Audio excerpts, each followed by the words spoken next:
Ahí va.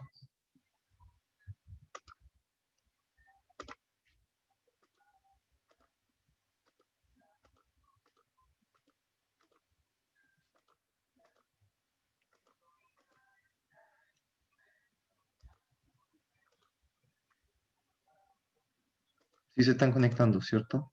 Sí, ahí los estoy viendo.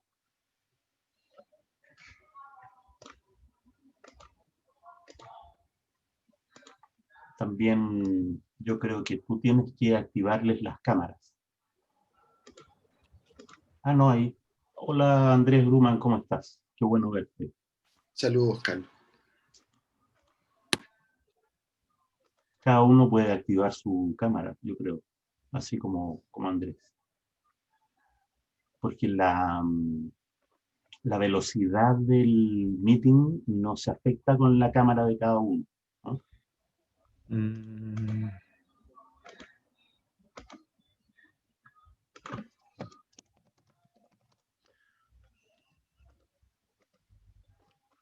Bien, ya son las 12:05, tenemos a varias personas conectadas.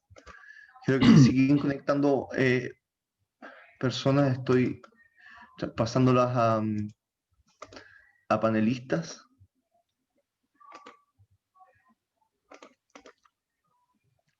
Les invitamos a que puedan abrir sus Hola, cámaras Mayer, también. qué bueno verte. Les invitamos a que puedan abrir sus cámaras también para generar una conversación más personal, ¿no? Bueno, para quienes no me conocen, hola a todas y todos, mi nombre es Fernando Montanares, soy director de programación del Centro MB2 para la Experimentación de las Artes en Arica. Dirijo este centro desde el año 2015 y este año particularmente tenemos un ciclo que se llama Prácticas Corporales, donde conversamos con diversas personas, académicos, investigadores y artistas que se dedican a la investigación del cuerpo, la danza y el teatro. Y el día de hoy tengo el agrado de contar con una visita ilustre que partí conociendo porque llegué a su bibliografía y en un viaje a Santiago llegué a una librería, encuentro el libro Comentar obras de danza y dije, creo que este libro tengo que leerlo. Y ahí empezó mi vinculación con el pensamiento de Carlos Pérez Soto, a quien además agradezco por haber aceptado esta invitación y estar el día de hoy aquí junto a nosotros en esta conversación. Hola Carlos, buenas tardes, bienvenido. Hola Fernando, hola a todas y a todos. Qué bueno, gracias por querer conversar. Te agradezco la invitación. Conversemos. Sí, claro. Carlos, bueno, primero que todo, bienvenido, nuevamente gracias. Y me gustaría saber cómo, cuando uno te busca dentro de las redes, uno encuentra que eres profesor de física y luego de pronto también uno encuentra que eres investigador en la danza. ¿Cómo es que llegas al mundo de la danza? En, en realidad, las líneas más importantes de mi currículum es que soy compañero de Verónica y abuelo de Gabriel y de Clarita. Eso es muy importante porque yo siempre digo que Clarita va a ser presidenta de la República y la estamos promoviendo desde ya. Va a ser la primera presidenta de izquierda que va a tener este país. Lo que pasa es que yo nací en marzo, soy marxista, entonces en algún momento me interesó la manera de cómo opera la dominación en las sociedades capitalistas altamente tecnológicas, ¿sí? Es decir, en la sociedad capitalista que tenemos hoy día, no en la de Lenin, no en la de Engels, ¿no?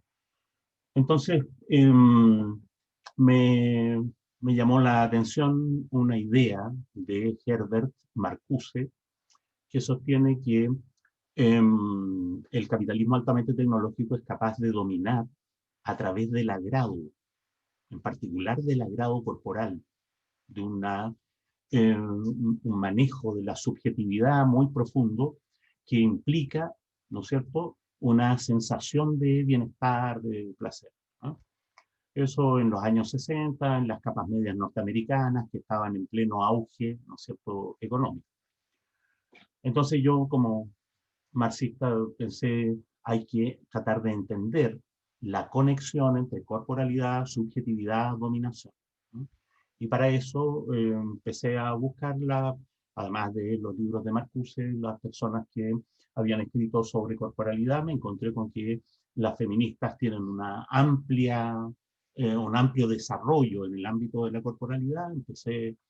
Leí, porque yo hago la tarea, entonces leí a la Donna Haraway, a la Leonard Wittig, a la Judith Butler, y encontré que eran unas ciúticas y que no se les entendía nada y que lo que decían era puro academicismo. Pero de pronto, en inglés, me encontré con una feminista que escribía de danza y feminismo, ¿no? El papel de la corporalidad y el género, hacía ese cruce. Y, oh milagro, o excepción, escribía claramente, de manera clara, argumentativa, con una secuencia directa, sin chutiquerías académicas. Y lo que me explicó a través de su texto, me puse a comprar libros por Amazon, ¿no? Un momento en que busqué en todas partes, fui a hablar con las carreras de danza, ¿no es cierto?, con don Patricio Bunster, qué sé yo, fui a la Chile, fui al Arci, yo estaba en el Arci, ¿no es cierto?, la Paula Tapia hacía los cursos de historia de la danza, y no había ni siquiera libros. Yo creo que todos los libros que había en el año 2000, cuando empecé a preguntarme estas cosas, todos los libros de danza que había en Chile han sido 20 o 30. En la biblioteca de la Universidad de Chile no había libros, ¿no? Lo que me recomendaron es el libro de Kurt Sachs, Historia Universal de la Danza, que es de 1933. Eso era lo más actualizado que había, ¿no? Entonces me puse yo a comprar libros, sobre todo porque la mayor parte de la literatura está en inglés, ¿no es cierto? Libros en inglés a través de Amazon. Y ahí me encontré con esta señora porque encontré que en realidad me era más útil tratar de entender esa conexión, cuerpo, subjetividad, dominación, entendiendo la práctica de la danza, ¿no? Tal como en sus aspectos sociales, tal como ella los presentaba, ¿no? Pero también, como yo tenía un acercamiento, ¿no es cierto?, nulo al arte de la danza, me puse a hablar con mucha gente, ¿no? Me puse a hablar con las estudiantes de danza, con las bailarines, con las bailarinas, con las coreógrafas, con los coreógrafos. Fui a ver a don Patricio Bunster, le dije, yo quiero hacer un curso de historia de la danza. Y don Patricio en el Espiral me dijo, mira, no tenemos curso de historia de la danza, pero tú, si quieres, tú lo haces. Me dijo así. Porque hace falta, y yo no tenía idea, ¿no? Entonces fui a la Chile, hice un curso pésimo, ¿no es cierto?, con una señora de apellido Pérez. No me gustó el curso, desgraciadamente, a pesar de lo mucho que sabe la Paula de danzas históricas, su curso de historia de la danza no me servía. Entonces volví donde don Patricio y le dije, mire, yo le hago el curso de historia de la danza. ¿Ah? Entonces, ya, como no, porque don Patricio era así, pues, como no, hace falta gente como tú que piensa estas cosas. Y me puse me sirvió muchísimo conversar con Patricio, mucho, ¿ah? Sí. Y yo vivía al lado de la Plaza Brasil, entonces me sirvió mucho conversar con Carmen Bechat, me sirvió mucho conversar con Nelson Avilés. Aprendí mucho de la gente que se ha dedicado mucho tiempo a la danza, ¿sí? Eh, y me pasó algo que yo siempre cuento, porque para mí es como extraordinario, ¿no? Me gustó el arte de la danza, el arte de la danza, no la práctica del baile en general, que es mucho más amplia, ¿no? Me quedé, porque además hice la tarea de ver mucha danza, ¿no?, de comprar videos en esa época, ¿no?, y ver, ¿no? Me sentaba en mi casa a ver una hora, ¿no es cierto?, una hora y media, el Lago de los Cisnes. Creo que debo haber visto no sé, unas 5 versiones del Lago de los Cisnes, 2 veces cada una, para tratar de entender algo que para mi gusto es muy sofisticado, que es algo muy, muy delicado de entender, ¿no? Esto de fijarse en el movimiento, no en la parte literaria, no en la niña bonita, no en la parte pictórica, no, en el movimiento, en la puesta en escena, ese tipo de cosas, ¿no? Y entonces, claro, descubrí gente que ahora son mis amores de la danza, ¿no? Nijinsky, Martha Graham, que es como Pablo Neruda de la danza, ¿no es cierto? Mark Morris, en toda su cosa como encantadora. Sylvie Guillem, una destreza infinita que tiene. Y traté de entender no solo lo que me gusta, sino de entender la lógica de las obras internamente. O sea, ¿por qué alguien podría encontrar bello que Giselle muera de un ataque al corazón en escena? Y haciendo unos movimientos extremadamente artificiosos. Entonces, tratar de entender, eso me llevó a tratar de caracterizar los estilos. Porque en la historia del arte se ha escrito de muchas maneras. Yo encontré que la historia de los estilos es la más útil para tratar de entender un arte. Entonces, tratar de especificar desde el punto de vista de los autores, no desde mi punto de vista, que hay que entender por estilo académico y cuáles son sus variaciones, por estilo moderno, que hay que entender por las vanguardias. De tal manera que mi indagación inicial sobre la dominación tuvo resultados enormes, que exceden ampliamente, ¿no es cierto?, el interés político inicial, y además entendí lo que yo quería entender, pero me quedé, ¿no es cierto?, hasta el día de hoy. Tengo un par de estantes llenos de libros de danza y otro par de estantes llenos de DVD. Hubo un momento en que empecé a regalé la mitad de los libros a la Jennifer Macola, a Simón Pérez, qué sé yo, porque antes de la biblioteca del GAM, que ahora es una de las grandes ¿no es cierto?, en teatro y en danza, la biblioteca más grande de danza que había estaba en mi casa. Entonces, en algún momento empecé a regalar los libros, ¿cierto?, para que la gente los leyera. Y entonces ahí la María José Cifuentes había escrito la historia social de la danza. Justo lo escribió paralelamente, yo puse todas las cosas sobre historia en el primer libro que escribí, que se llama Proposiciones en torno a la historia de la danza. Y esos fueron como los dos primeros libros teóricos de danza en Chile, ¿no? Había muy pocas, además, experiencias personales, que es lo que más se escribe en danza, ¿no es cierto?, el retrato de una trayectoria artística, pero no había teoría. Entonces después, la María José, el André Grumman, que está ahí, Constanza, el Simón Pérez, escribieron otro libro de, uno podría decir, de sociología de danza. Son las pocas cosas que se han escrito en este país. Y un poco para cerrar el ciclo, después de muchas indagaciones y muchas ingratitudes, escribí el otro, ¿no es cierto?, en que está centrado más en el concepto de estilo, ¿sí?, y más en la cosa más política, más de arte político, digamos, que es comentar obras de danza. Eso es mi relación. Largo viaje, interesantísimo cómo la historia empieza a conectarse en ese lugar.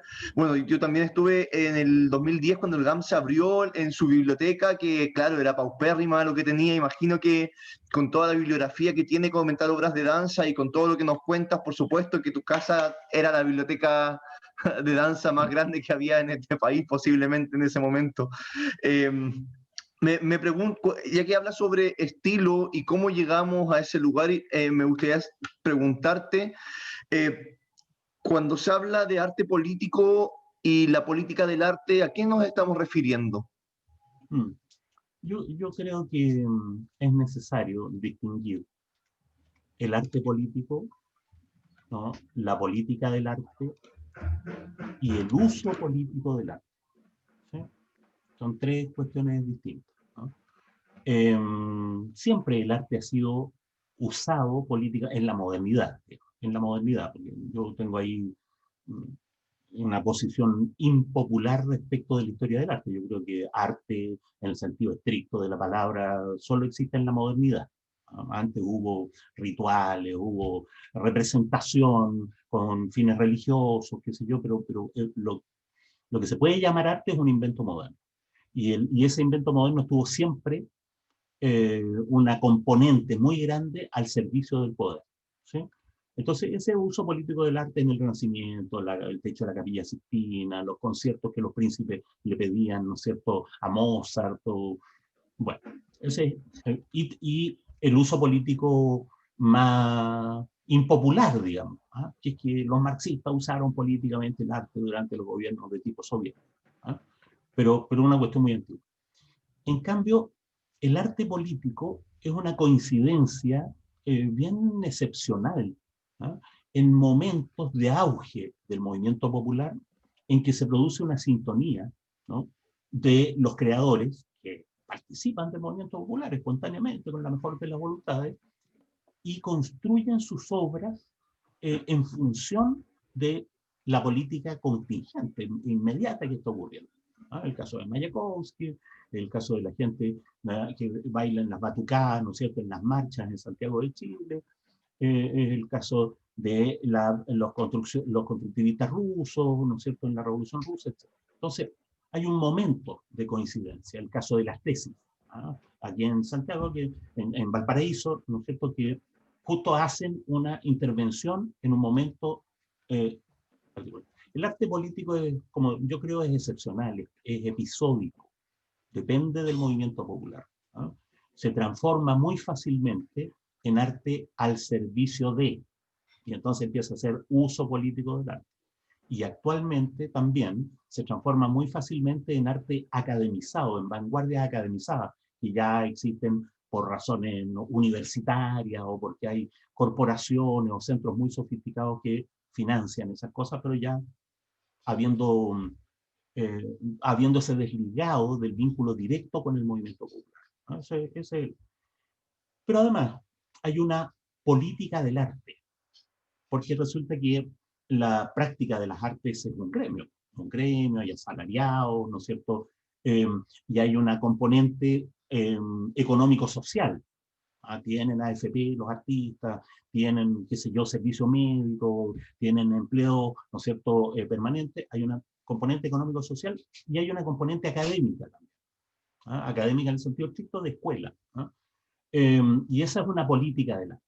En la política del arte en el sentido reivindicativo es fácil de entender, pero también hay una política del arte que tiene que ver con la disputa de los estilos o de las tendencias por las fuentes de financiamiento. ¿Sí? Y claro, ahí cada uno rompe con el pasado, cada uno se acoge o al Estado o al financiamiento privado, al paraguas que mejor le acomoda, es un drama, y se invocan argumentos estilísticos para eso. Chile no puede no tener un ballet folclórico nacional, por ejemplo, por una razón nacionalista. O todo país que se respete tiene que tener al menos un ballet clásico de alta jerarquía. Entonces así se defienden los del municipal. Esa es una política al interior del gremio, que tiene como retórica estilística, pero que tiene una base bien concreta y en el caso de la danza un poco tristona, que es que hay que sobrevivir. No sé si se entiende.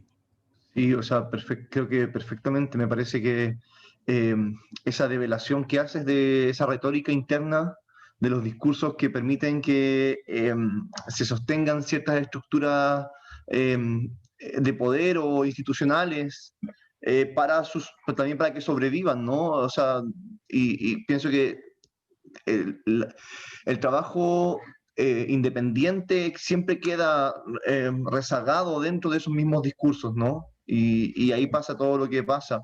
Pensaba cuando hablas de el uso político del arte, pensaba en esta película El bailarín de Mao, donde se ve al ballet que difunde las ideas del régimen en ese momento, en esa película, por ejemplo, Se han o... escrito libros sobre eso, libros enteros, estudios muy interesantes, por ejemplo, de cómo los gobiernos más conservadores norteamericanos no tenían ningún financiamiento para toda el área de danza. Había mucho financiamiento para la pintura, para la arquitectura, qué sé yo, hasta que descubrieron que los soviéticos tenían ballet. Y entonces empezaron a pasar platas masivas, ¿no es cierto?, a Lincoln Kirstein, al ballet de Balanchine y después al Houston, qué sé yo, para una especie de guerra fría en el ámbito del ballet, como en el ámbito del ajedrez, como en el ámbito de los Juegos Olímpicos, etc. Pero después los gobiernos más progresistas ampliaron la perspectiva y le empezaron a pasar plata a Martha Graham, es decir, al modernismo. ¿Ah? En el gobierno de Kennedy empieza una onda más renovada, digamos, y se enteraron recién en los años 60 que el modernismo existía desde hacía 40 años. ¿Sí? Entonces, esas movidas existen y buena parte de la plata que tiene Mark Morris viene de los demócratas y de la sobrevivencia del ballet, ¿no es cierto?, de Nueva York, viene de los republicanos, en Estados Unidos se juegan cosas así, y en Europa, ¿no es cierto?, en que hay mucho más financiamiento para el arte, también se dan movidas como esa. ¿No?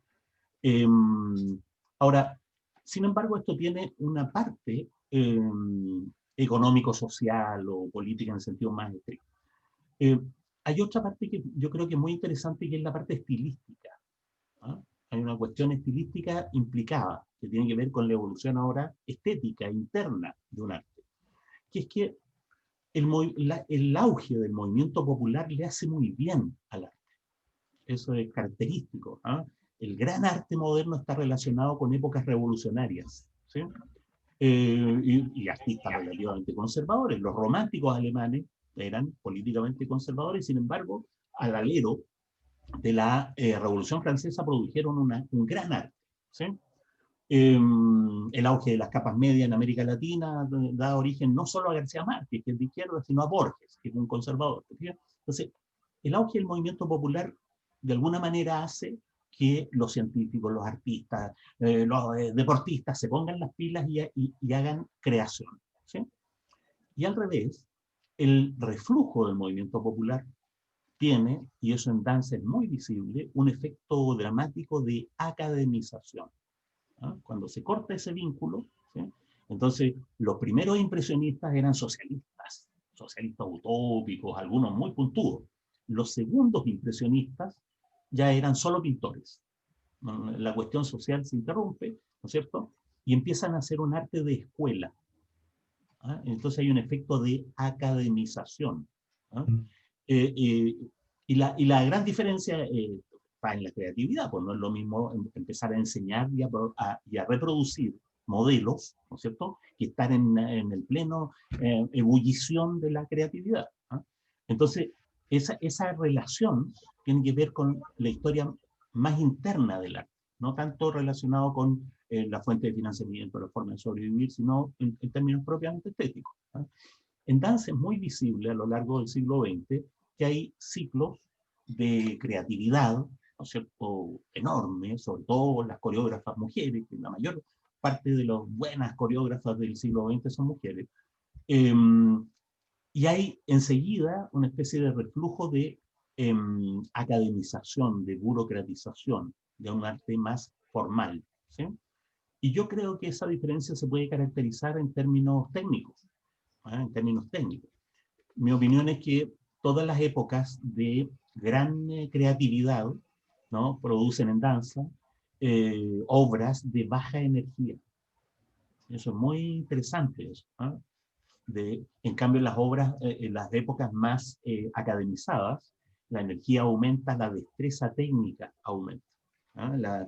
Las referencias de una obra a otra aumentan de tal manera que las obras empiezan a ser para bailarines, digamos. ¿No?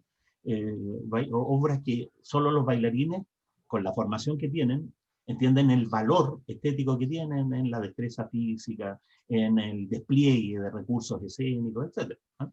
Entonces, el arte academizado empobrece lo que ha creado la vanguardia, ¿no?, lo que han creado los movimientos de vanguardia. Y yo creo que se puede hablar de vanguardias academizadas. ¿Sí?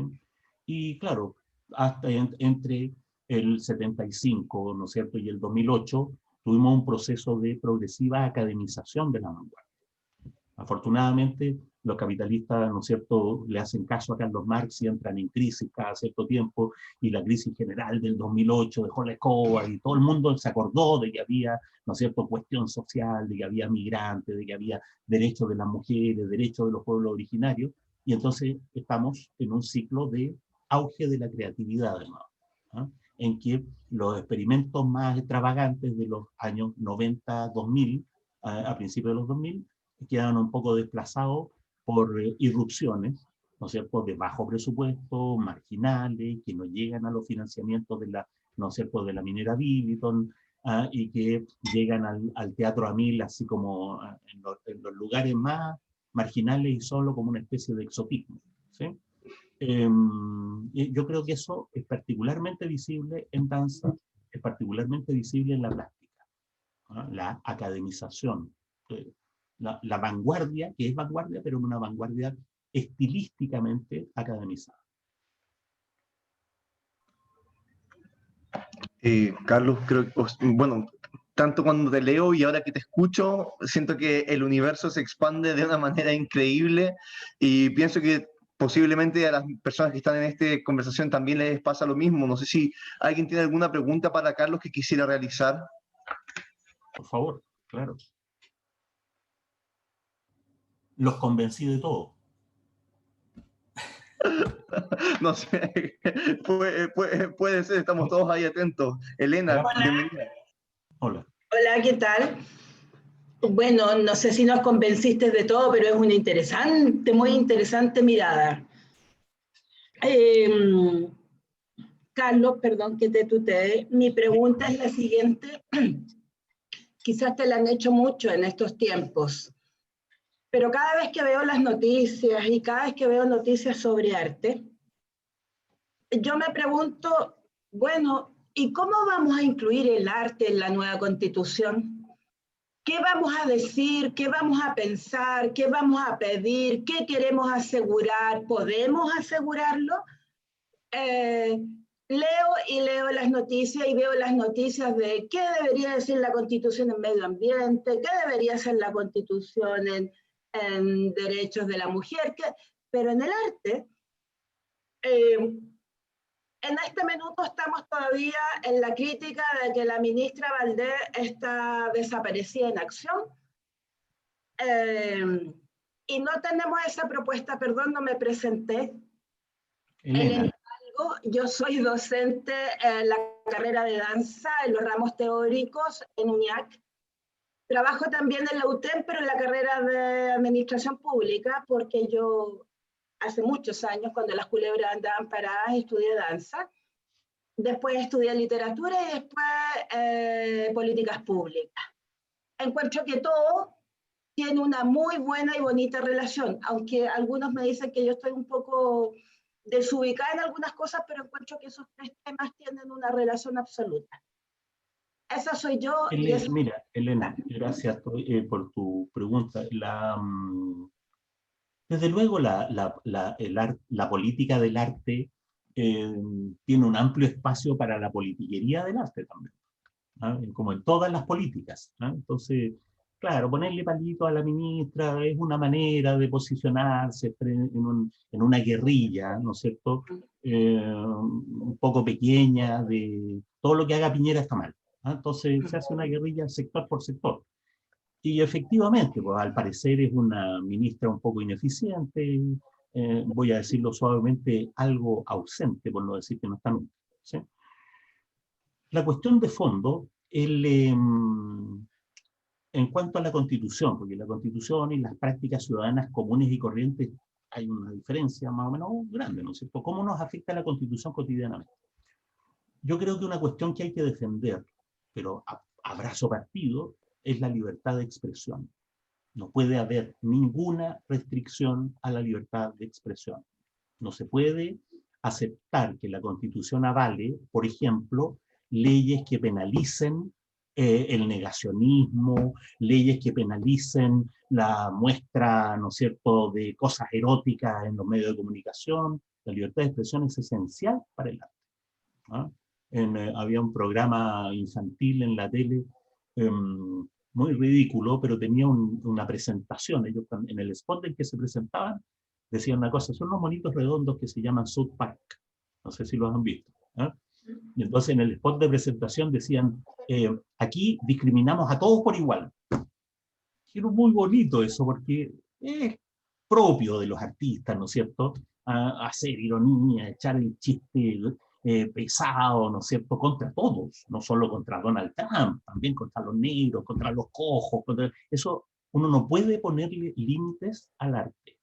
Uno no puede funar al arte por razones ideológicas. Lo que pasa es que usted es Bourdieu, lo que pasa es que usted es patriarcal. En el arte, no.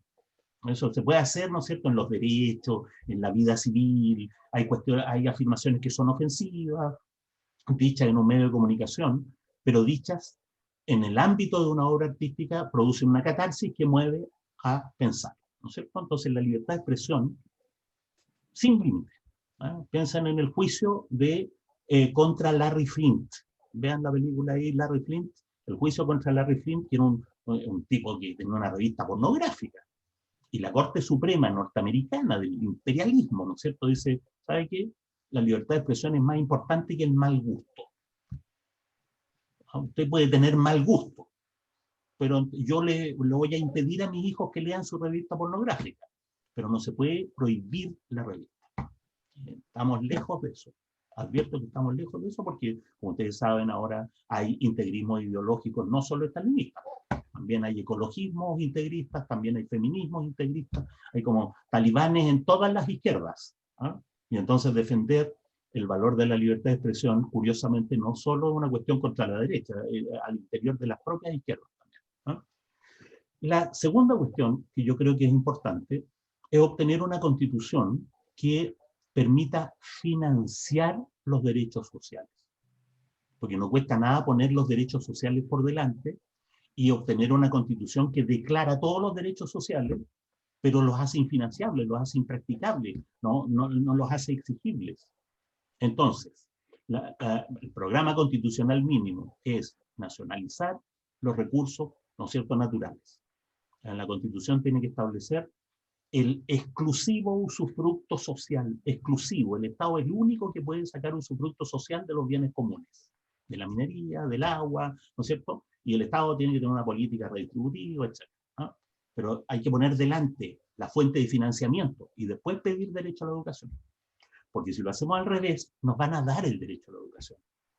Eso no les cuesta nada, declarar en la Constitución algo que después niegan en las leyes y en los reglamentos. Hay que recordar que la Constitución de Colombia es la más democrática de América Latina. Y que está llena de derechos, de paridad de género, de reconocimiento de los pueblos originarios, tiene el derecho a la educación, a la salud, a la cultura, a las pensiones, y nada de eso es practicable en un país reaccionario y neoliberal como Colombia. Porque la Constitución, el primer paso, pero no es suficiente. Tiene que haber un entramado de leyes orgánicas, leyes, sobre todo reglamentos. ¿Sí? Primero, los recursos naturales. Segundo, hay que prohibirle al Estado respaldar las deudas financieras privadas. Es decir, prohibirle al Estado respaldar la deuda externa en que nos han metido los bancos privados y cada vez que hay crisis financiera internacional el país queda deudado. ¿Sí? En tercer lugar, hay que terminar con las políticas de subvención y focalización. ¿Sí? Es decir, terminar con el saqueo del Estado a través de los sistemas de subvenciones. Porque no cuesta nada aumentar el gasto social, pero que todo el gasto social vaya a dar a los hospitales privados, a los colegios particulares subvencionados, ¿no es cierto? Y también a las instituciones de cultura privadas, que son privadas y son financiadas por el Estado. Hay que acordarse que la minera Billiton mantiene el Teatro Amil, porque a su vez, ¿no?, el Estado le condona impuestos a la minera Billiton. Entonces, si uno sacara la cuenta, capaz que el Estado le pase más plata que lo que la minera pasa a eso. Entonces, bueno, una vez que tengamos una constitución capaz de financiar derechos, entonces vienen los derechos. El Estado tiene que ser garante, ¿no?, de manera efectiva del 100% de la demanda educacional, del 100% de la demanda de salud, tiene que instalar un sistema de pensiones que no sea de seguros de vida, tiene que instalar un sistema de cultura. Eso, entonces, primero, la libertad de expresión. Segundo, cómo financiamos el derecho a la cultura. ¿Sí? La tercera cuestión tiene que ver con el poder municipal. La Constitución tiene que asegurar una gestión del Estado a través de los municipios. Hay que descentralizar radicalmente la gestión y el gasto del Estado, de tal manera que el 60-80% del gasto estatal se haga a través de los municipios. Los municipios, a su vez, tienen que ser sometidos a reglas radicales de transparencia, porque en este momento son nidos de ratas, ¿no es cierto?, y de corrupción. los presupuestos municipales tienen que ser un 100% plebiscitados cada año. ¿Por qué esto tiene que ver con el arte? Porque en mi opinión es que el financiamiento estatal del arte debería ser a través de los municipios, como ocurre en los países europeos, por lo demás, ¿no? Países europeos hay, no sé, el Estado francés financia el Louvre, financia el Pompidou, pero son los municipios los que financian a Magui Marán, o en Alemania, ¿no es cierto?, el Teatro de Wuppertal, etc., ¿no? Entonces, dependemos de una gestión del gasto en cultura municipal para que haya cultura realmente democrática, realmente repartida, y no sometida a criterios centralistas, ¿no es cierto?, a criterios elitistas, y mucho menos, como ocurre actualmente, a criterios de focalización. Porque no sé si se dan cuenta, pero también en el financiamiento del arte hay focalización. Y la focalización no tiene que ver con los más pobres, tiene que ver con los pitutos. ¿Sí? Se trata de focalizar el gasto en los pitutos. ¿Sí? Entonces, para evitar eso, bueno, el teatro, la vitrina, cuando vuelva efectivamente a las manos de sus creadores, tiene que estar a cargo de la Municipalidad de San Ramón, el Espiral en la Cisterna, ¿no es cierto? El centro de Fernando en Arica, la municipalidad tiene que darle un espacio. ¿Ah? Se han construido teatros municipales que no se usan, o que se usan solo para graduaciones de colegio, cuando los teatros deberían estar a cargo de compañías de teatro, de compañías de danza. Y algunos municipios, ¿no es cierto?, privilegiarán la danza, y el municipio del lado el teatro, y el municipio del otro lado el cine. Así, ¿no? Entonces, tres cuestiones: libertad de expresión, financiamiento para los derechos sociales, y después, ¿no es cierto?, el gasto social, el gasto cultural repartido a nivel de los municipios con normas de transparencia radical. Eso es lo que yo diría, para hablar en concreto, para no quedarme en las fórmulas populistas así. Ojalá que la Constitución sea igualitaria, todos queremos armonía con el medio ambiente. Entonces esas cuestiones las van a regalar, porque no cuesta nada hacer una Constitución llena de declaraciones bonitas. ¿Sí? Gracias, Carlos. Espero, Elena, que con eso he tenido una respuesta contundente, que claro, lo es. Carlos, yo tengo una pregunta con respecto a este último punto que también has estado diciendo. Entendiendo el contexto actual de Chile, y bien ya has hecho un panorama más o menos desde diversas instituciones políticas, artísticas, ¿cómo crees tú que en la actualidad, desde el panorama que tú tienes, se está gestionando la danza y la creación artística dentro de nuestra realidad, nuestro territorio? Bueno, yo creo que la gestión de la danza en Chile es dramática. Es una tarea eterna de sobrevivencia. La mayor parte de las compañías que hay pagan las funciones de su bolsillo y recuperan la mitad, ¿no es cierto?, cobrando 2 lucas en la entrada. Esto es una realidad realmente paupérrima. Hay que considerar que en Chile compañías estables de danza no deben ser más de 5, en todo un país de 17 millones de habitantes, ¿no? Y está este ritual, ¿no es cierto?, de ir a chuparle patas al encargado del fondar correspondiente todos los años para mantener la viabilidad de los proyectos, etc., ¿no? Eso es una situación vergonzosa, ¿no?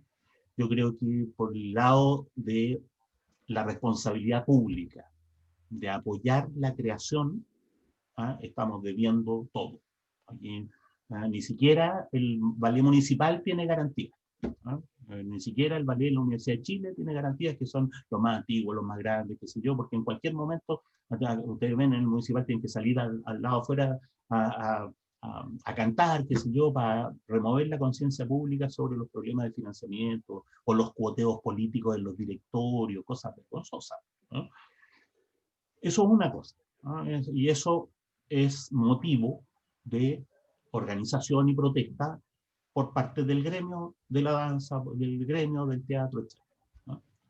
La otra componente que yo siempre trato de atender, digamos, es lo propiamente estético, ¿no? Lo propiamente artístico, ¿no? Yo creo que, en particular, el arte de la danza es víctima de la academización del arte de la danza, ¿no? Y entonces, la mayor parte de las cosas que se hacen no logran ampliar el público que tienen, ¿no? Porque uno puede ampliar el público haciendo las funciones gratis, dándolas en una plaza, hay una manera, no sé, secundaria de ampliar el público. Pero no hay desde el interior de las obras un trabajo hacia el sentido común de las personas que no saben lo que es la danza. Entonces, afortunadamente, como digo, en los periodos de auge del movimiento popular, todo el mundo se acerca al arte. El problema es cómo sobrevivir a ese reflujo, ¿no es cierto?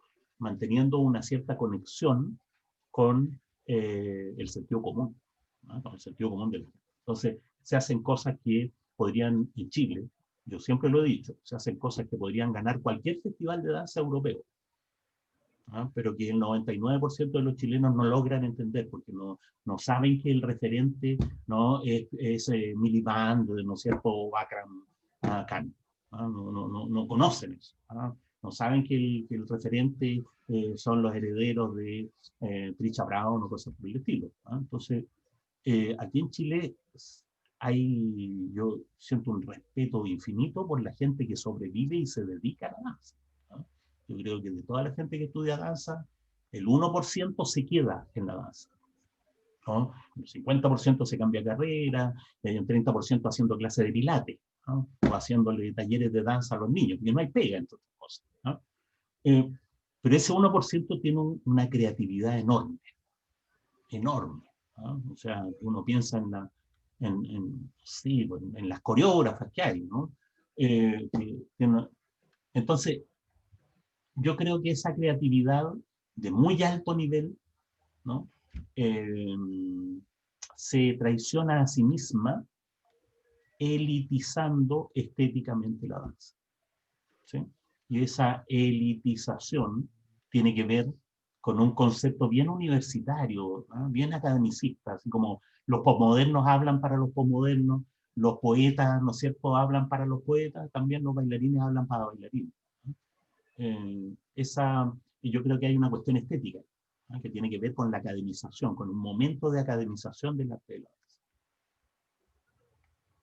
En ese sentido, ¿crees tú que si este pensamiento academizado fuese más popular, estaría de alguna manera más correcto generar esas mismas propuestas artísticas, ¿no? Digamos como una propuesta postmoderna, que en verdad, si uno la lleva quizás a un cierto tipo de público, no la va a entender, pero si estas personas tuviesen el acceso a o si uno disminuyera esa brecha cultural para entender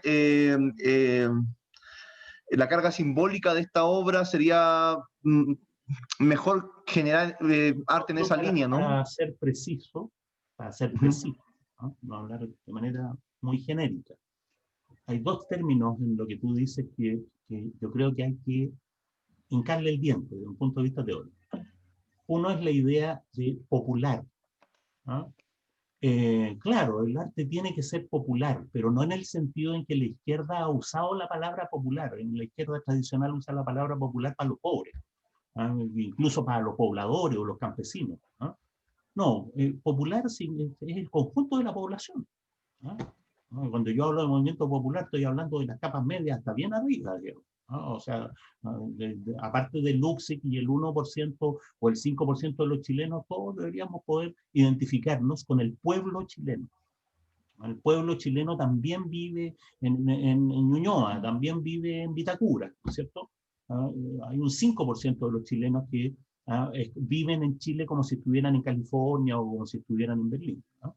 Y dentro de ese 5%, por razones económicas, pero hay otro 5% que vive con la cabeza puesta en Berlín, ¿no?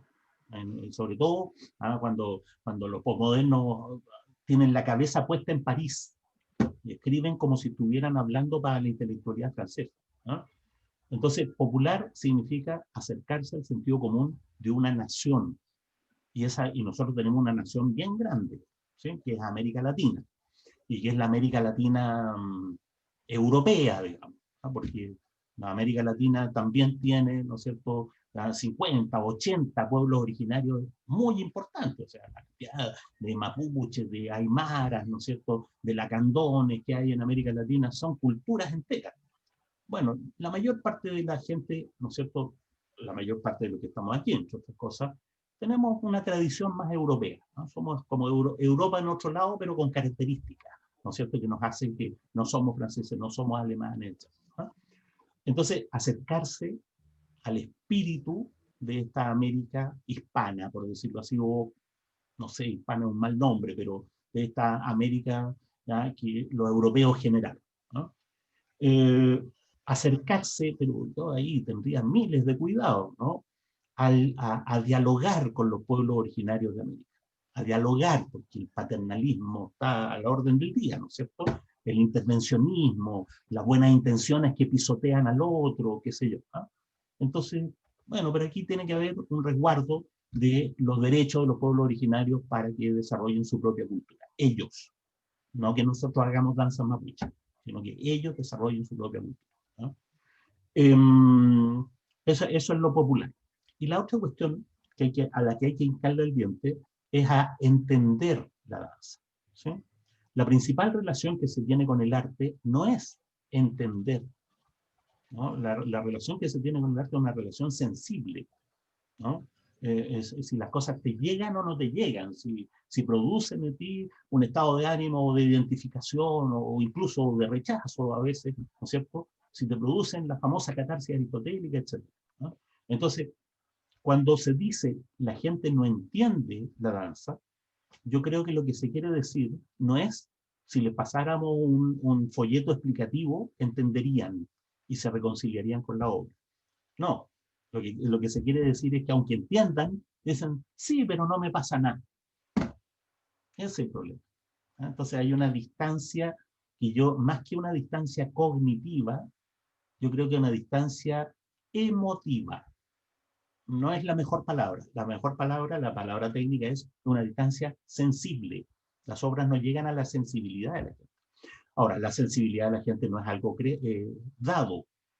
Es algo que también se puede educar, se puede crear, ¿no es cierto? Pero ese diálogo es el que falta, ¿no? Falta un diálogo con la sensibilidad común, que una sensibilidad, no sé, bien degradada también, ¿no es cierto? Por los medios de comunicación, por el consumismo, pero hay que hincar ahí, ¿no? Si usted quiere convencer a alguien, mire, no gaste la plata en un televisor de 40 pulgadas, cómprese alimentos naturales, ¿no? ¿Cómo hace uno eso? ¿Cómo pasa de consuma cuestiones que le sirvan a la salud y no a la enajenación? ¿Cómo hace uno eso? Bueno, ahí hay una pedagogía política que tiene que partir de la empatía, no de la condena. No puede decir usted es consumista. Claro, nunca más hablaste con esa persona. ¿Se entiende? De la misma manera, el arte debería tener una relación un poco más empática con la sensibilidad común, ¿no? Y hacer lo que las obras de arte siempre hacen: formar, educar la sensibilidad. Un diálogo en que las dos partes se elevan una respecto de la otra. Lo peor que se puede hacer, ¿no es cierto?, es tener referentes europeos, norteamericanos, para cuestiones con las cuales la gente no empatiza, ¿sí? Entonces, yo creo que, además, si entramos en el detalle, son referentes bien enajenados, porque la gente va desde Chilito, ¿no es cierto?, no sé, pues, a la compañía de Teresa, Mike Smith, ¿cómo se llama la Teresa? Maker. La Teresa Kirchmaker. Y llega allá y la señora chupa la creatividad latinoamericana, le pone un entablado holandés y nos presenta a nosotros con nombre de ella. Y después nosotros la imitamos, es decir, hay una apropiación, ¿no es cierto?, en que ellos aprenden de los hindúes, de los pakistaníes, de los árabes, ¿no es cierto?, de los sudacas, convierten eso, le ponen su título y después nosotros se los copiamos. Es una cuestión, es una doble enajenación, ¿sí? No confiar mucho más en nuestro criterio estético. Tenemos creadores de primera línea, ¿sí? De primera línea, ¿ah? Entonces, yo diría que la cuestión de la gente no entiende es una falta de sintonía con la sensibilidad común, ¿sí? Me pregunta Andrés Bowman que un verbo que se puede utilizar para la cuestión, supongo, de la Constitución es garantizar, ¿no? Sí, el Estado tiene que garantizar. El problema es que se puede declarar la garantía sin que se cumpla. Entonces, uno puede redactar una constitución diciendo el Estado garantiza el 100%, ¿no es cierto?, del acceso a la educación.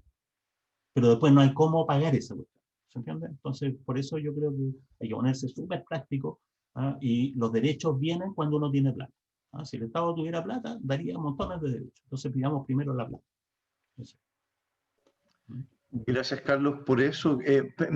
Todo este último punto que has tratado, y junto a la pregunta de Andrés, me lleva a pensar en lo difícil que es la sobrevivencia de pensamientos o de propuestas estéticas dancísticas dentro del medio, precisamente por el sistema de producción en el que vivimos. Esta lucha entre tratar de conseguir el fondat que te crean, que sea lo suficientemente sofisticado para que te acepte un jurado, pero además no tan sofisticado como para llegar de manera más abierta a un público que no sea el público solo de la danza, sino que sea más grande. Entonces, ahí hay una suerte de dicotomía que las políticas públicas para financiar el arte en Chile nos tiene como en una esquizofrenia, ¿no? Tratando de ser lo más abiertos posibles, pero al mismo tiempo lo más específico, de manera tal que el jurado, que tiene un pensamiento súper elevado, por ejemplo, sobre el arte y sobre su técnica y estética, lo acepte y diga, sí, te doy tanta plata para hacer tu proyecto, pero que después luego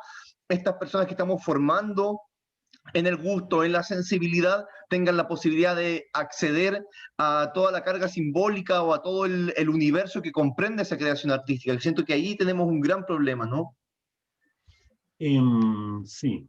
Tú tienes razón en el criterio tramposo de los jurados de Fondart. Por un lado, te piden unas sofisticaciones académicas enormes y por otro lado, te evalúan por las audiencias. Entonces, hay una contradicción directa en eso. Porque si uno pone en juego todas esas certificaciones académicas muy pro-norteamericanas, muy europeístas, sobre todo en el ámbito de la danza, ¿sí? Claro, no te va a ver nadie. O te van a ver los estudiantes de danza y los primos, las tías, qué sé yo. ¿Sí? Entonces no logras la audiencia. Ahora, yo creo que la solución para eso, ¿sí? Quiero decir algo sobre los municipios. En Chile deberían haber 5.000 municipios. Yo siempre digo, el ejemplo, en el país gallego, que tiene 3 millones de habitantes, hay 1.000 municipios. ¿Por qué? Porque la idea, ¿no es cierto?, es que el aparato, la gestión del Estado esté cerca de los ciudadanos. Y la mayor parte del presupuesto se realiza a través de los municipios. Y el país gallego no es ni de izquierda ni socialista, es un país perfectamente capitalista. En Chile debería haber 5.000 municipios y el gasto debería realizarse a través de los municipios. ¿Por qué digo esto respecto de la viabilidad del arte de la danza? Porque si hubiera 5.000 municipios, ¿no?, habría 5.000 centros de arte financiados permanentemente. Unos municipios financiarán, ¿no es cierto?, la plástica, otros financiarán el teatro, otros financiarán, qué sé yo, el cine, el video, el arte tecnológico, etcétera. Otros financiarán la danza, ¿sí? Las compañías de danza deberían tener su centro, ¿no?, en el centro municipal de arte, y las personas que trabajan en danza deberían tener un sueldo permanente para la creación. Eso así funciona. El caso que mejor funciona, digamos, el Teatro Wuppertal, que le regalaron, ¿no es cierto?, le prestaron a la Pina Bausch, ¿no es cierto?, en Alemania. Y ellos tienen el primer nivel del planeta, ¿no es cierto? Así funciona el Teatro de Maggie Marán, en las afueras de Lyon, donde ella tiene el primer nivel del planeta y al mismo tiempo trabaja con migrantes, cosa que la compañía de Pina Bausch nunca ha hecho, ¿no? Trabaja con migrantes, o sea, tiene las dos patas. Educación popular, incluso hace clases de pilates en el centro de Maggie Marán, ¿no es cierto? Y al mismo tiempo arte de primer nivel, ¿sí? Entonces, claro, pero para eso los municipios tienen que estar sometidos a reglas de transparencia, el presupuesto municipal tiene que ser, ¿no es cierto?, plebiscitado en un 100%, y ese ordenamiento del Estado del municipio es precisamente algo pertinente para la Constitución. Por eso lo estoy diciendo ahora, ¿no? Porque en la Constitución hay todo un apartado que es el ordenamiento político interno del Estado. Y entonces ahí es donde se tiene que tomar la gran decisión democratizadora de aplanar el Estado, ¿sí? Esa es la solución. Mientras haya sistema de concursos, de fondos concursables, el arte va a estar sometido, ¿no es cierto? Y mientras los fondos concursables sean administrados por unos ciúticos Foucaultianos, ¿no es cierto? Claro, el arte va a estar sometido a esa contradicción. ¿Ah? Por un lado, la demanda neoliberal, ¿ah? Queremos tener muchos clientes, y por otro lado, la demanda ciútica de usted tiene que estar a la altura, ¿no es cierto?, de Mark Morris o qué sé yo. ¿Ah? La Paula Moraga, qué bueno ver, no la estoy viendo en este minuto, pero veo que hizo una pregunta. Un abrazo para la Paula, qué bueno conversar tanto tiempo, ¿no? Sobre la corporalidad en el estallido social, me pregunta ella, ¿no? Claro, yo creo, la Paula, ahí te estoy viendo, ¿no? Yo creo que voy a hacer un comentario técnico, estético, ¿no?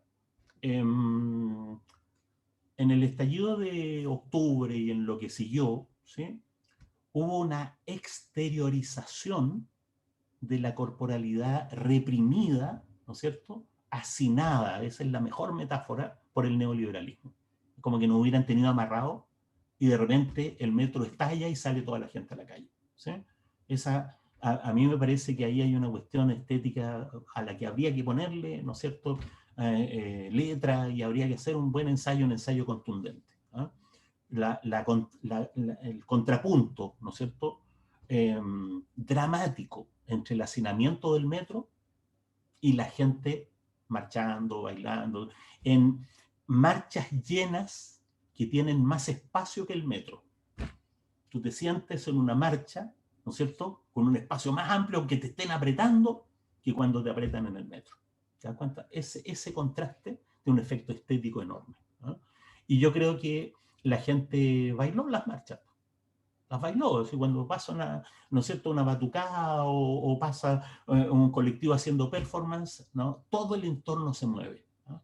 Eso yo creo que es el mejor ejemplo de, en el ámbito de la danza, de arte político que hemos tenido en los últimos 40 años, ¿no? La sintonía empática entre alguien que hace una performance en medio de una marcha y el entorno, ¿no es cierto?, que, ¿no es cierto?, agarra papa y se empieza a mover de una manera exótica, que no se ha movido desde hace 10 años, que nunca hace en su casa, etc., ¿no? Y la simpatía de la gente hacia el que pone su arte al servicio, ¿no es cierto?, al servicio común, ¿no?, al servicio de lo que todo el mundo siente. Entonces, la marcha se transforma en una obra de arte viviente. ¿Te fijas? No es la batucada, sino que el conjunto es una obra de arte viviente. Porque uno de los temas, ¿no es cierto?, del arte político es esto, diluir la diferencia entre el arte y la vida, ¿no? Ya, ahí tenemos el arte no inserto, sino como diluido en la vida común. Eso es lo que puedo decir en términos estéticos, ¿no? Y yo creo que las marchas, mientras más bailadas, ¿no?, son menos, ¿cómo decirlo?, menos barricadas. Y también ahora en términos políticos es un gran servicio al movimiento popular tener una alternativa, ¿no?, simbólicamente poderosa a este símbolo que los medios de comunicación levantan de la barricada y que los pacos fomentan para poder tener un titular en el Mercurio, etc., ¿no? Entonces hay una especie de proporción inversa, ¿ah?, entre la cantidad de barricadas y la cantidad de gente que baila, ¿ah? Es una manera de resguardar, ¿ah?, el carácter popular de las marchas que sean bailadas. Y eso crea una sintonía, pero directa, ¿ah?, entre el arte de la danza y el estado de la sensibilidad pública, ¿ah? Eso es lo que puedo decir. Yo creo que hay que ponerle mucho más letra a esa conexión, ¿ah? Pero el punto ahí es considerar a la marcha como conjunto, ¿sí?, como obra de arte, ¿ah? Eso es lo mejor de la idea clásica, muy elitista además, de performance, ¿ah? Cuando la performance la realiza 1.000.000 de personas. No un grupito que llama a los amigos, vamos a hacer una choriza en la plaza, ¿no?, sino que la performance ante el poder la hace 1.000.000 de personas, ¿no? Tenemos una pregunta de Paula Tapia. Sí, sí. Dice, te quiero preguntar qué piensas Ah, del elemento híbrido en la danza chilena. Efectivamente, los referentes son norteamericanos y europeos, pero la fusión, por ejemplo, Carmen Bechat, con la temática chilena o con las técnicas que trabajan los estudiantes chilenos, da productos nuevos como el Santo Remedio.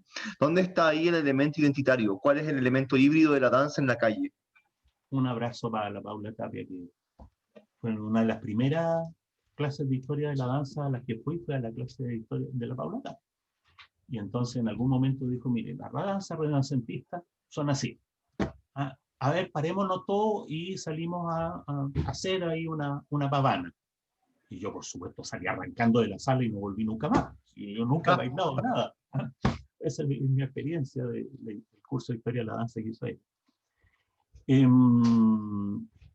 Bueno, Carmen Bechat, ¿no es cierto?, es un gran ejemplo de creatividad. Ella, ¿no es cierto?, es católica, es budista, es Trisha Brown, ¿no es cierto?, es Nemesio Antunes, es Neruda, todo al mismo tiempo, ha hecho una fusión, ¿no es cierto?, extraordinaria. Y fíjate tú cómo los elementos universales, ¿no?, la ponen en sintonía con lo propiamente chileno, por decirlo así, bueno, una mala palabra, chileno. Yo siempre que digo chileno ofrezco disculpas después, ¿no es cierto?, los chilenos somos los malos compañeros del curso en América Latina, ¿no? Pero ese acercamiento, esa empatía, ¿te fijas? Entonces, no hay contradicción entre tener grandes influencias, ¿sí?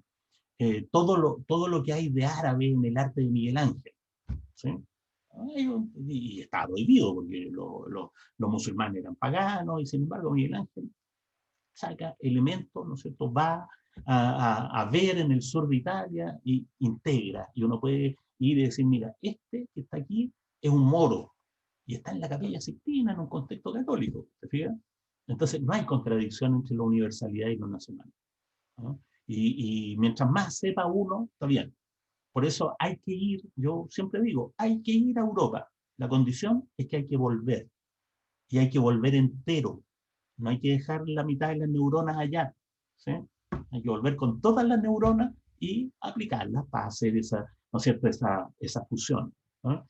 Ahora, sería híbrido, yo al detalle, ¿no? Sería híbrida la danza eh, en América Latina si efectivamente uno pudiera distinguir componentes, ¿ah? Un componente, mira, es híbrido entre esto y lo otro. Yo creo que no es un buen acercamiento, ¿ah? Yo creo que es lo que es nomás. No estamos hechos de. Nosotros somos la América Latina, ¿no es cierto?, morena, con una pata en la tradición europea y otra pata en la que tratamos de desconocer a toda costa en los pueblos originarios, ¿sí? Eso es América. ¿Ah? Esa es la América que yo decía malamente, ¿no es cierto?, hispana, qué sé yo, urbana, ¿sí? Eh, entonces, el, yo creo que somos ya síntesis, ¿no? Y en la síntesis no es no es una buena política, diría yo, tratar de distinguir las componentes, ¿sí? No, somos, es como somos un 100%. No somos un núcleo del 20% influido por el 80% de otras cosas. No hay lo foráneo y lo nacional. Ya.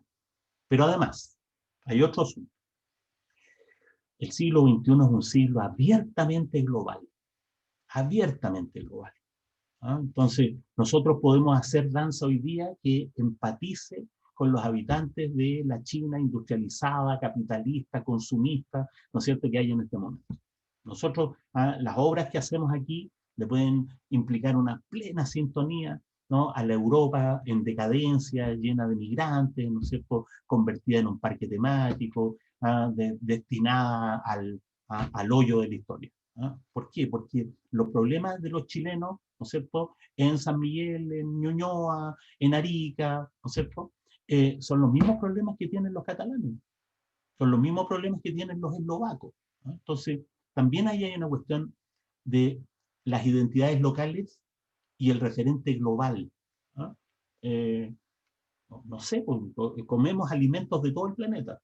Arroz, té, café, que no son de Chile, ¿no? Hay que pensar que en Rusia, uno de los alimentos más nacionales, más nacionalistas y de más tradiciones es la papa. ¿Sí? Pero la papa viene de Perú, pues, ¿entiendes? Entonces, como ese hibridaje global, ¿no? Entonces, usamos en la música instrumentos de todas partes habitualmente, ¿no es cierto? Entonces, las identidades son diferencias en una humanidad común. Y entonces el arte tiene que tener, hoy día más que nunca, un horizonte universalista e inscribir la identidad en ese horizonte universalista, ¿no? Lo global es lo que puede sacar la humanidad adelante, ¿no? Porque no puede haber una humanidad que sea una colección de islas identitarias. No. La humanidad es un espíritu común en que hay que inscribir las identidades, creo yo, ¿no? Sí, tenemos el chat que está ahí activo, muy bien activo. Sí. Veamos qué otro Creo que comentario hay tenemos. esto que Andrés Grumen no ha explorado respecto a la práctica de la danza y la corporalidad. Claro, pues para eso tiene que haber teóricos de la danza, pues. Deberían haber muchos más teóricos de la danza. ¿Ah? Y ahora puede haberlo, ¿no? Ahora puede haberlo. La, no, hay que hacer mucha más teoría. Yo digo esto con sangre de mi corazón, porque cuando yo empecé a interesarme por la teoría de la danza, todo el mundo me decía que lo que tenía que hacer era bailar, ¿no? Y yo no he bailado ni en un cumpleaños, nunca, ¿no? No bailo, no sé, ni cumbia, ¿no? Salvo cuando voy a ver a Caetano Veloso o a Inti Illimani. Ahí me siento en la parte más oscura de la platea y bailo, pero no donde nadie ve, ¿no? Sí, Caetano Veloso no puedo evitarlo, digamos, ¿no? Vale. Pero, pero había ese prejuicio hasta hace poco, ¿no?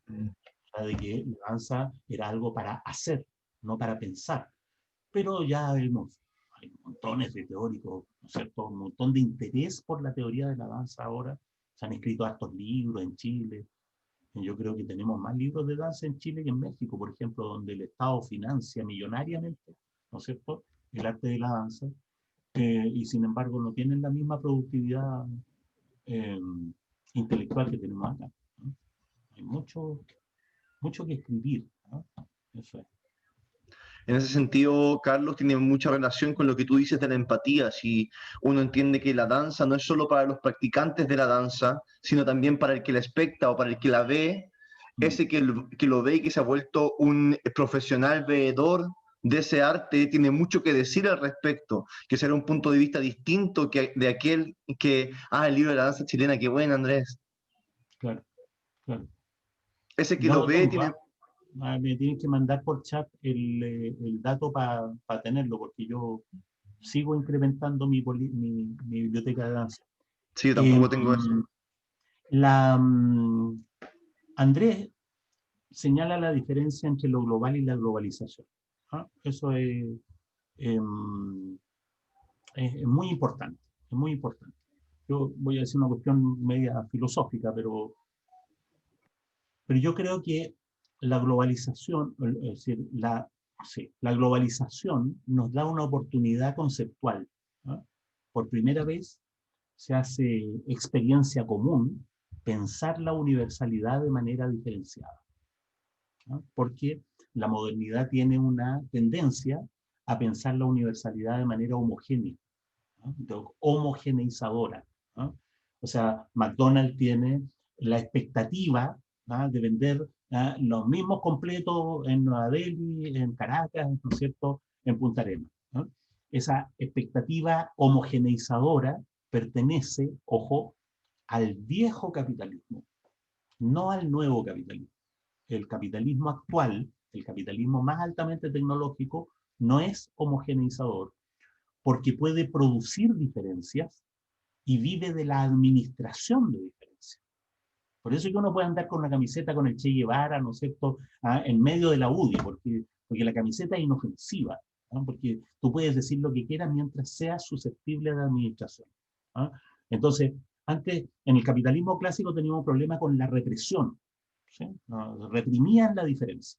En cambio, en este capitalismo tenemos un problema con la administración, ¿no? La tolerancia resulta represiva, ¿no? Porque a través de la tolerancia, diga lo que quiera mientras no tenga eco, diga lo que quiera mientras no circule, ¿no es cierto?, no aumente la indignación de la gente.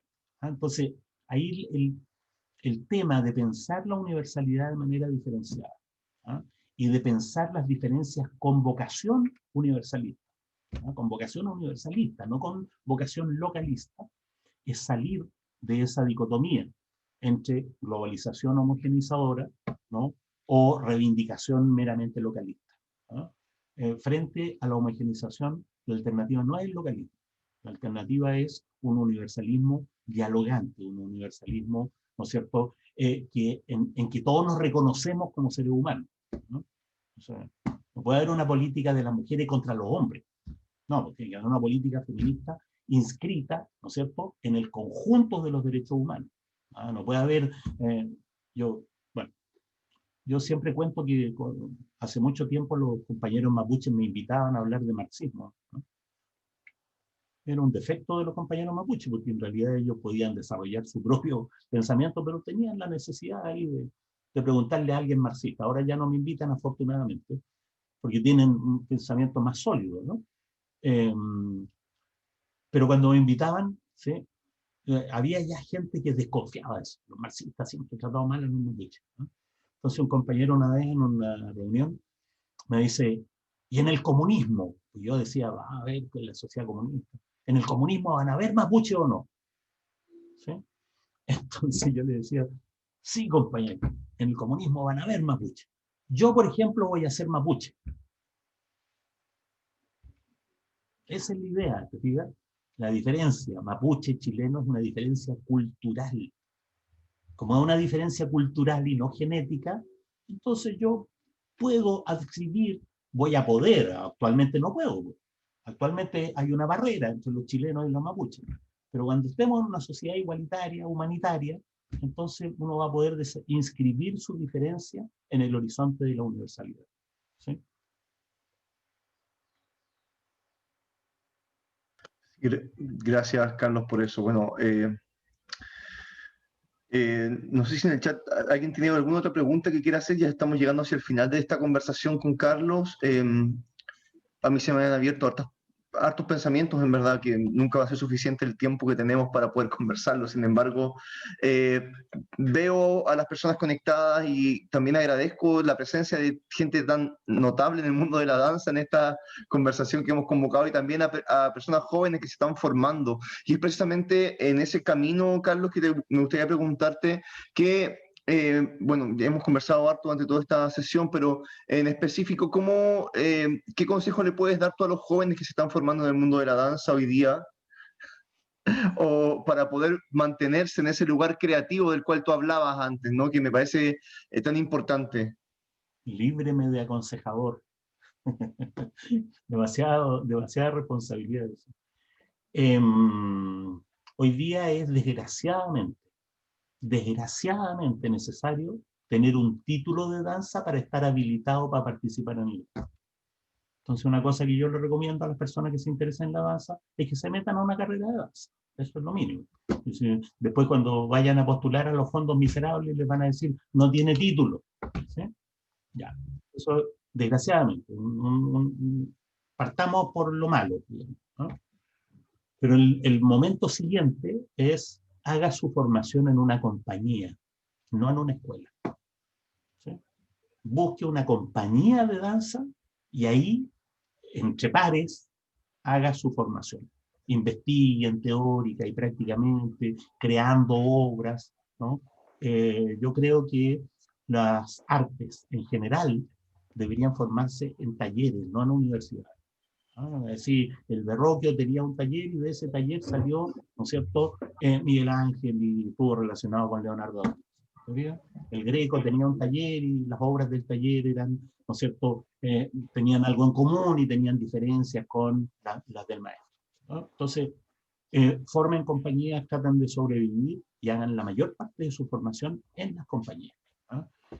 O lo que dice la Paula, ¿no es cierto?, postulen a residencia, a estar, hay plata para eso, estar en la compañía tanto, en el centro cultural tanto, ¿no?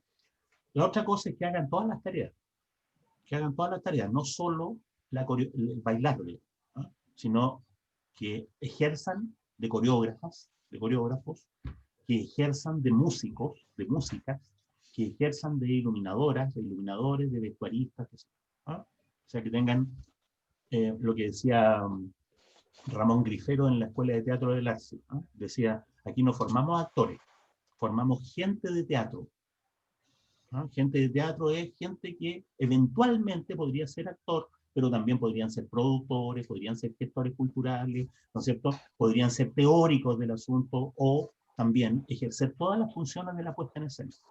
Entonces, un artista completo, Marta Graham hacía los diseños de los trajes, no sé si saben, ¿no? Determinaba la iluminación, ¿no? O sea, era la creadora total, como Chaplin, ¿no es cierto?, que hacía, era camarógrafo, era actor, era el que construía, pegaba los escenarios, etc., ¿no? Entonces, eso como formación, yo creo que los artistas se forman entre artistas, no entre profesores de arte, ¿sí?, en un diálogo de pares, no en un lugar donde uno aprende de otro, que está muy bien, que el punto es la puerta de entrada, ¿no?, pero no es propiamente la formación.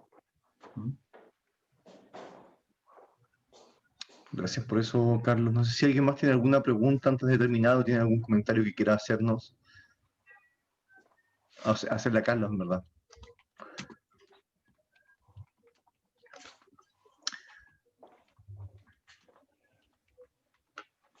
Sí, bueno. Dice Paula Moraga, muchas gracias. Gracias, Paula, a ti por estar aquí. A quienes veo con cámara, por supuesto, gracias, Claudia, Iván, Paula, Andrés. Sí, es como dice Paula en el chat, es enriquecedor escucharte. Elena, gracias por también. Para mí, Carlos, es enriquecedor escucharte y pienso que esta pregunta es de Carolina y ya que estamos cerrando, dice, ¿vamos a poner la belleza como una posibilidad, la belleza de nuestros paisajes y también la de las artes nacionales? Como yo soy viejito y tengo nietos y tengo una mentalidad del siglo XVIII, yo creo que el asunto del arte es lo bello.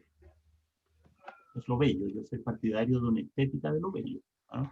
Y eso es bien impopular, ¿no? Porque lo que impera en la estética del siglo XX es la idea de señalamiento. O sea, es arte aquello que es señalado como arte, aunque sea una defecio, ¿no? Pero yo creo que, no sé, un urinario en un museo es una choreza, es un desafío, da que pensar, pero, voy a dejarlo hasta ahí, pero. ¿Ah? En cambio, no sé, por el viejito Monet pintando, ¿no es cierto?, l'Orangerie, no sé si han visto el Museo de l'Orangerie, es una cosa extraordinaria, porque el viejo estaba medio ciego incluso, ¿no? Entonces, lo bello puede cambiar, ¿no? Lo bello de Kandinsky no es igual que lo bello de Rafael Sanzio, ¿no? Lo bello es tremendamente flexible. O, ahora, puedo decirlo más doctrinariamente todavía, ¿no? El pueblo experimenta como belleza su imagen puesta en una obra. Entonces, que hayamos llegado, ¿no es cierto?, a considerar bellas las obras de Kandinsky, para sacarle el sombrero a la humanidad, ¿no? Es decir, mira, los seres humanos ahora tienen un criterio tan amplio que una cuestión extremadamente abstracta puede ser bella. Eso da cuenta del progreso, mental, espiritual, sensible de la humanidad. Entonces, lo bello no tiene límite, pero mi opinión es que tratándose de historia es preferible la historia de los estilos y tratándose de estética es preferible una estética de lo bello. Lo lamento por los posmodernos, pero... Con ese golpe acabamos esta conversación, Carlos Pérez No, pues no, Soto. pues ahora hay que seguir, no. Ahora empezamos la conversación, claro. No, Muchas porque ahí ya, gracias, bueno, ahí ya nos da de verdad toda la tarde y, ya, y nos saltamos el almuerzo a las 11, todo sería una sesión con comidas incluidas. qué bueno bueno, verlos a todos, qué buenos recuerdos además. Un gusto. Todas las veces que usted quiera, para que conversemos. muchas gracias, Carlos. Ojalá que todo funcione, que nos sigamos viendo las veces que sea posible. Yo le agradezco a todas y todos por estar aquí en esta sesión. Como lo dije al inicio, para quienes se conectaron al final, soy Fernando Montanares y dirijo el Centro MB2 en Arica. Esta iniciativa es parte de nuestra programación artística. Tenemos conversaciones las próximas 2 semanas con Paola Aste, que dirige Sinatat. Vamos a hablar sobre danza moderna y luego vamos a hablar con Pau Arán, quien es un español que ha estado en la compañía del Wuppertal Tanztheater Pinabausch desde hace 15 años, y con él también vamos a discutir sobre danza teatro. Entonces les invito a que sigan conectados a nuestras actividades. Gracias a todas y todos. Gracias, Carlos. Nos vemos pronto. Adiós. Muy bien, nos vemos.